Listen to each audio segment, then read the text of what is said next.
2,400 years ago, Socrates predicted so much of what's gone wrong in today's world. The reason for it all boils down to a couple sinister ideas. See, Socrates didn't like democracy. He thought people were stupid, easily suggestible, and would vote whichever clown into power put on the best show. He was only proven right when a guy came along named Alcibiades. The people loved him because he was charming, handsome, and he probably had a massive dick. But alas, the people voted him into power, and wouldn't you know, he turned out to be a complete corrupt chode that took away all of their liberties. I'm sure I don't need to give you examples of some of the morons that are in power today, but in case you didn't realize, by the end of this year, the most powerful person in the world is either going to be President Weinstein or a guy who's trying to run his brain off of Windows 98. America is a nation that can be defined in a single word. I was going to put him And there's a reason that we're so terrible at picking leaders, and it's because of something called the halo effect. What it shows is that our brains love to take shortcuts in order to conserve energy. So when we see someone who's amazing at one thing, our brain fills in the gaps and we just assume they must be great at everything. There's countless examples of this, where skilled, charismatic, or funny people are put on a pedestal only for it to come out that they're actually terrible people. It's even true for some of history's most respected figures. At the same time that the founding fathers were writing the Declaration of Independence, they were ripping out the teeth of their slaves to put in their mouths. The FBI also tried to blackmail Martin Luther King by threatening to expose all of his affairs, and get this, Gandhi, while trying to free India from British rule, was sleeping in a bed naked with his 14-year-old nieces in order to test his self-control. That's all very real, by the way. But the best example to me is Andrew Tate. In the recent Channel 4 documentary, it's revealed that Andrew wasn't actually the figurehead of his war room, and instead it's this former cult member and self-proclaimed wizard who looks like a high-ranking pedophile. They correctly predicted that the more questionable of Andrew's takes, which made him famous, would go down a lot better from a tall, charismatic fighter than from a Poundland Jeffrey Epstein. And at the end of 2022, when Andrew was arrested, there were many people who tried to take his place at the head of this red pill movement. But it didn't work, because these people had all the charm and charisma that you could expect from a middle-aged man wearing an earring. And goes into a marriage and has kids when they're like 18, 19, 20. And then a year into the relationship, it gets really, really abusive. If it would happen, what would you recommend for those people to do? You gotta endure. People are too... You want to stick in the relationship? People are just... See, I mean, look, people I'm gonna be nowadays honest. are just...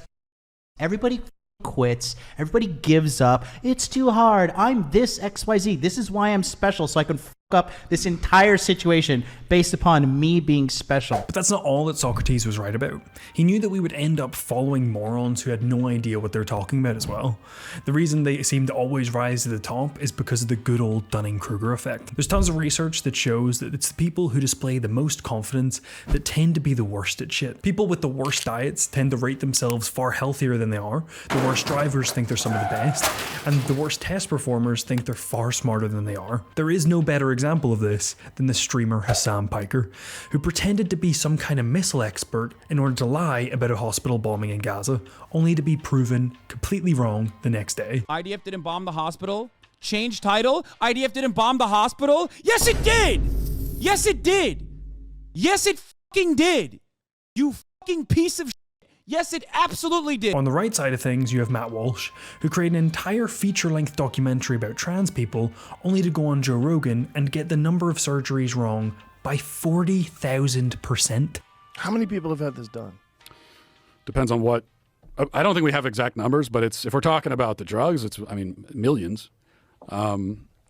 You're talking about hormone blockers. Yeah, Millions of kids have been on hormone blockers. I actually think that that this shouldn't be happening to. That's a very small number, if that's right. It says over the last 5 years, there were at least 4,780 adolescents who started puberty blockers and had a prior gender dysphoria diagnosis. This says it's kind of undercounted, but that would be a big undercounting. Less than 1,000 people a year. Yeah. Yeah, I mean, I would guess, hundreds of thousands at this, but I could be wrong. Million sounds great. Yeah, I could be wrong. Honestly, they are all Muppets who have no idea what they're fucking talking about. But the final reason you should never listen to any of these people is because of audience capture. See, we humans, we like to take in new information to grow and change and evolve. The same cannot be said for politicians and political figures, because the same people that put them into power or pay their bills are the same people that only watch them to be a mouthpiece for their ideology. Like Ben Shapiro can't read a study tomorrow that completely changes his mind on guns and decides that they should take them away from all Americans to make society safe, because his entire audience is made up of right-wing conservatives and they'll just stop watching him and watch someone else. So he either has to lie or convince himself that it's the truth. Anyway, to summarize my whole rant on democracy, I think Churchill summarized it best when he said, "Democracy is the worst form of government, apart from all the other forms."